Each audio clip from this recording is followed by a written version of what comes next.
Why do you want to be executed? I have to be. Because I will kill again. No, I would do it again. I've been molesting kids nonstop since I was 13 years old, over half my life. Anything happened, I can guarantee I'd do it again, and sooner or later I would kill another child. I've done it before, and at the time I liked it. Wesley Allen Dodd is considered one of the most heinous killers in U.S. history, committing shocking crimes in the late 1980s. His primary targets were young children. He chose David Douglas Park in Vancouver, Washington, as the place to target his victims. There, he committed the horrific murder of two young brothers, aged 10 and 11, and later abducted and killed another boy who was just 4 years old. In 1989, he was arrested. During his trial, he showed no remorse. In fact, he wrote in his journals that he would have continued killing if he had not been caught. During the trial, the judge asked him, "What if you were forced to live in prison?" Dodd replied, "I would do everything I could to escape, and if necessary, I would kill the guards on my way back to doing what I was doing before." The judge asked, "Which is?"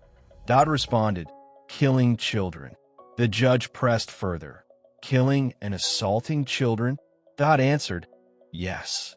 Then the judge said, "So, you must be executed to protect others?" And Dodd, with full confidence, replied, "Yes." He was sentenced to death by hanging, becoming the first person to be executed in this manner in Washington since 1965. On the morning of his execution, Dodd appeared strangely calm, and his final words were, "I am going to hell, and this is what I deserve." But just moments before the execution, he shouted a surprising statement. "I was wrong when I said there is no hope, no peace. I was wrong. There is hope. There is peace. I have found them in the Lord Jesus Christ." These were unexpected words from someone who had never shown remorse before. And then, the sentence was carried out. I've met a lot of men who were motivated to commit violence just like me. And without exception, every one of them was deeply involved in pornography, without question, without exception, deeply influenced and consumed by an addiction to pornography. Ted Bundy was one of the most terrifying serial killers of the 20th century, a handsome, educated man, but behind that facade hid a bloodthirsty monster. He committed a series of shocking crimes that spread across 7 U.S. states from the 1970s until his arrest in the late 70s. His victims were mostly young college women, numbering more than 30, whom he lured using his charm and intelligence, often pretending to be injured or posing as a police officer before they vanished forever. What also made Bundy controversial was his behavior in court. He refused to appoint a lawyer and chose to defend himself, turning his trial into a spectacle for the media. He smiled at the cameras, flirted with female reporters, and even proposed marriage to one of his admirers during the proceedings. On the morning of January 24th, 1989, a large crowd gathered outside Florida State Prison. Hundreds held signs reading, "Burn Bundy." At 7 a.m., Ted Bundy was seated in the electric chair. His final words were unexpectedly calm.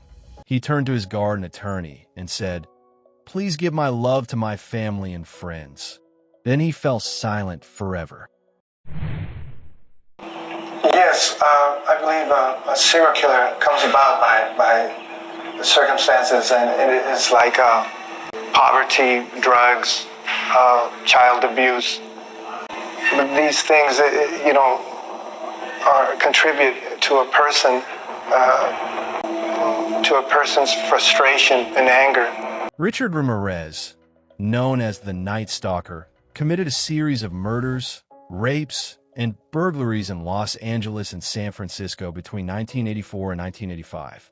His crimes were marked by extreme brutality, and he often drew satanic symbols at the crime scenes, making him a symbol of terror during that time. He was arrested in August 1985 after residents of a neighborhood recognized him and attacked him until the police arrived.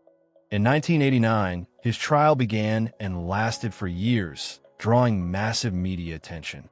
During the sessions, He would sometimes smile and laugh, showing mockery toward the judge and the victims. At the end of the trial, he was convicted of 13 murders, 5 attempted murders, 11 sexual assaults, and 14 burglaries. He was sentenced to death in the gas chamber. When the death sentence was handed down, he showed no remorse. Instead, he said with a cold smile, "A trivial matter. Death has always been part of the game. I'll see you in Disneyland." Then he raised his hand, made the devil horns gesture, and declared, "Hail Satan." Richard Ramirez was never executed, as he spent many years on death row. In 2013, he died in a California prison from liver cancer at the age of 53, before the sentence could be carried out. Well, am I pure evil? Am I the face of terror sitting here in front of you? Or am I able to talk to you man to man? Most people in this country think you are the face of evil, don't they? They do. But sitting down here now, and let me make clear, I'm not sitting here trying to influence you. And I'm not putting on a game face. I'm not conning anybody. I'm just being me. Timothy McVeigh was a former U.S. Army soldier who served in the Gulf War in 1991. After his return, he felt a deep sense of disappointment with the federal government. On April 19, 1995, he carried out what is considered the deadliest act of domestic terrorism in U.S. history. He bombed the Alfred P. Murrah Federal Building in Oklahoma City, using a truck loaded with 2 tons of explosives. The explosion killed 168 people, including 19 children who were in a daycare inside the building, and injured more than 600 others. McVeigh was arrested just 1 day later. In 1997, he was sentenced to death after a trial that lasted several weeks. During the proceedings, he showed no remorse and spoke as if he were a soldier in a war against a tyrannical government. On June 11, 2001, he was executed by lethal injection at a federal prison in Indiana. Before his death, he did not deliver a public statement, but he chose to have a poem by British poet William Ernest Henley titled Invictus distributed instead. The poem ends with the famous lines, "I am a master of my fate. I am a captain of my soul." These words reflected his defiance until the very last moment, and his refusal to admit guilt or show remorse. And your personal knowledge of the Zick case then is my personal knowledge of the Zick case is that I had come home and Zick and Rossi were at the house. I had a few drinks. I went to bed. When I woke up the next morning, Rossi was sleeping on the couch and Zick was dead on the floor. I went about my own business and he was gone. John Wayne Gacy was one of the most notorious serial killers in U.S. history. He worked as a construction contractor and was known in his community as a friendly man. He often volunteered at children's parties, dressing up as a clown under the name Pogo the Clown, which later earned him the nickname the Killer Clown. In December 1978, the disappearance of a 15-year-old boy led authorities to suspect Gacy. When his home was searched, police noticed a foul odor and found evidence that eventually led to the discovery of the bodies. In 1980, Gacy was convicted of 33 murders and sentenced to death. After spending 14 years on death row, the sentence was carried out on May 10, 1994, by lethal injection at Stateville Prison in Illinois. In his final moments, Gacy showed no remorse or sympathy for his victims. Instead, his last words were, "Kiss my ass."